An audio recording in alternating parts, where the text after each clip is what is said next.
Hello, नमस्कार, सलाम, आदाब। स्वागत बा हमारे भोजपुरिया प्रवासी भाई लोग के और आपन यूट्यूब चैनल जे के नाम बा भोजपुरी सऊदी समाचार। हम रउआ सेवा में प्रस्तुत करे आ गइल बानी हम अपन दूसरका वीडियो लेके। जो पहिलका वीडियो हम डलले बानी, जौन भाई लोग हमार नहीं देख पहिले ओकर लिंक हम डिस्क्रिप्शन में डाल देले बानी, जाई वहाँ देखी आ जानकारी के फायदा उठाई। आज के जौन विषय बाटे उ बा सऊदी अरब में जौन भी हमारे भाई लोग ड्राइविंग पेशा में आइल बाड़े ई ओ लोग से संबंधित बा। उनको सिर पर अपना घर परिवार के चिंता, अपना बॉस के चिंता, साथी समाजी लोग के चिंता, बहुत सारा चिंता हो सकता। तो एकर कारण हो सकता कि गाड़ी चलाओ तो बाड़े लेकिन उनका कैमरा नजर ना आई, उनका सिग्नल नजर ना आई, उनका रोड पर दाएं बाएं जाए के बाद उनका समझ में ना आई, उनका इंडिकेटर देवे के ना याद रही, अगल बगल में जो गाड़ी चलता ओकरा बारे में उनका ख्याल ना रही। तो ये सब के बताई जो अगल बगल में बैठल बने ड्राइवर साहब के उहे उनकरा के टोकी हैं, अब बोली हैं कि भैया गाड़ी सही चलावा और ध्यान यहाँ बाना। तो ये हो गए दोनों आदमी के बाद। अब ये पर हम चर्चा करने से पहले बता देता नहीं कि सऊदी अरब में काम करे वाला आ गाड़ी चलावे वाला भाई लोग के सड़क पर चलेला नियम जानल और मानल बहुत जरूरी बा। भाई लोग, अगर हमनी के ट्रैफिक नियम पालन करी जा तो हमनी के जान माल रोजगार सब सुरक्षित रही, सब बचल रही, घरों परिवार सुखी रही। साथी लोग, यदि हमनी के रोड पर चलेला ट्रैफिक के नियम के अगर पालन करी जा तो हमनी के जान माल रोजगार सब बचल रही, हमनियों के सुरक्षित रह जा और सुखी रह जा। काहे कि रउआ भी सुरक्षित रही और सुखी रही और घर परिवार भी सुखी रही। तो ये तो बात हो गई सुरक्षा से संबंधित। अब हम आवत तनी जो कानून आइल बा उसे संबंधित इहो बोल देतनी भैया रउआ लोग जो ड्राइवर भाई लोग बानी, मोबाइल जितना हो सके उतना बचे के कोशिश करी। गाड़ी चलावे टाइम जितना हो सके मोबाइल चलावे से बचे के कोशिश करी। काहे कि मोबाइल ही सबसे बड़का, सबसे जो ऊपर जो रीजन बा एक्सीडेंट के वो मोबाइले आवेला। काहे कि सऊदी अरब में एक्सीडेंट के एगो सबसे बड़का कारण इहो मानल जाला कि गाड़ी चलावे टाइम ड्राइवर साहब लोग मोबाइल के इस्तेमाल करेले। तो भैया लोग इन मोबाइल जितना हो सके उतना कम इस्तेमाल करे के कोशिश करी।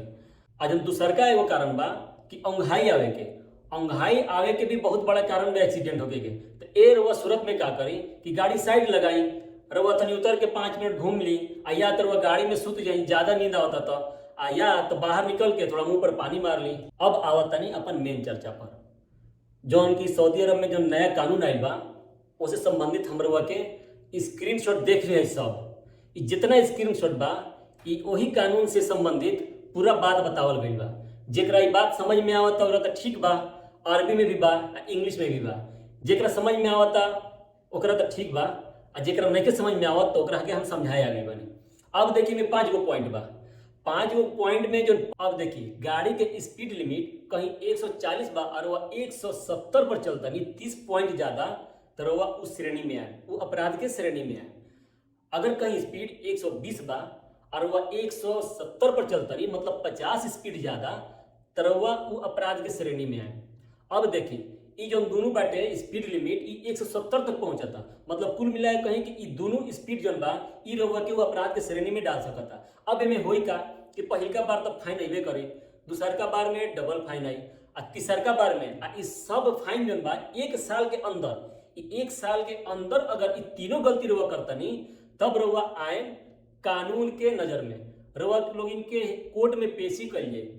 कोर्ट जन रउआ के सजाए सुनाई, उस सजाए में या तो 1 साल के जेल हो सकता, या तो भारी जुर्माना रउआ के भरे के पड़ी, या तब कोर्ट फैसला सुनिए तो रउआ लोग इनके लाइफ टाइम बैन लगा के सऊदी अरब से बाहर रउआ अपन कंट्री भेज दिया जाए और वो कभी भी सऊदी अरब में इंटर ना हो सकेला। ई हो गई 2 गो पॉइंट। तीसरका पॉइंट पर आई, अगर अल्कोहल लेके गाड़ी चलावत नहीं तो एमे तो कोनो सुनवाइए बाना। अल्कोहल लेता नहीं या ड्रग्स लेके गाड़ी चलावत नहीं तो एमे कोनो सुनवाई नहीं के, डायरेक्ट रउआ के जोन भी एक सजाए बाटे रउआ के सजाए दे दिया, कोर्ट में ले जाके कानून डायरेक्ट सजाए सुना दी रउआ के। एमे 1 साल 2 साल या 1 साल या 2 गो 3 गो इंतजार ना करिए। ई हो गई। अब आइए चौथा पॉइंट पर। चौथा पॉइंट बा कि रउआ अगर सिग्नल तोड़तनी तो एहू में बाटे उहे 3 गो जो नियम बा वो लागू होता। जैसे कि पहिलका बार में एगो मुखालफा आई, एगो फाइन आई। मुखालफा अरबी में जे बानी है कि हमारे भाई लोग समझते बानी।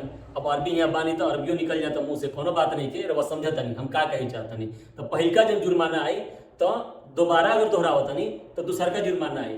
ये गलती के रवा 3 बार करतनी तो फिर रवा के कोर्ट में पेशी कल जाई। पेशी कैला के बाद फिर जज जो सजाए सुनई है वो यह सजाए हो, या तो 1 साल के जेल, या तो फाइनेंशियल रवा के जुर्माना लगावल जाए, या तो रवा के डायरेक्ट डिपोर्ट कर दिया अपन कंट्री, मतलब रवा के लाइफ टाइम बैन लगा के रवा कंट्री में भेज दिया। ओकरा बाद 5वां ई बा कि रवा उल्टा साइड गाड़ी चलावता नहीं। इहो रवा वह अपराध के श्रेणी में आई। आ 1 बार 2 बार 3 बार एकरो के फॉलो कर जाए। तो रवा के 5 जोन पॉइंट बाटे उ रवा के हम समझा देनी। ई आर्टिकल ई धारा 74 में यहाँ लोग इनके कुछ बदलाव कैले बनी। तो रवा के बता देनी कि अब जज साहब के ऊपर डिपेंड करता, निर्भर करता कि रवा के तीसरका अगर गलती करे तो रवा के का सजाए दिया ई हो गई। तो बस रवा लोग इनसे हमारे हाथ जोड़ के विनम्र निवेदन बा कि रवा लोग ट्रैफिक के पालन करें, सेफ रही, सुरक्षित रही और सुखी रही, और परिवार भी सुखी रही। बस रवा लोग से हमरो यह निवेदन बा कि रवा लोग हमारा चैनल के भी सब्सक्राइब कर दी ताकि रवा लोग तक हमार जो न्यूज़ बा टाइम टू टाइम पहुँचत रहे। रवा लोग कमेंट जरूर करी कि रवा लोग वीडियो कैसन लगता, ताकि हमरो मनोबल बढ़े, हमरो चैनल तनी ग्रोथ होके, ताकि रवा लोग में फायदा बा कि टाइम टू टाइम हमहू रवा लोग के जौन भी न्यूज जाए तो रवा लोग से डायरेक्ट हम शेयर करत जाए और रवा लोग की जिंदगी आसान बनल रही। आज के इतने इन्फॉर्मेशन रहा। धन्यवाद। शुभ रात्रि।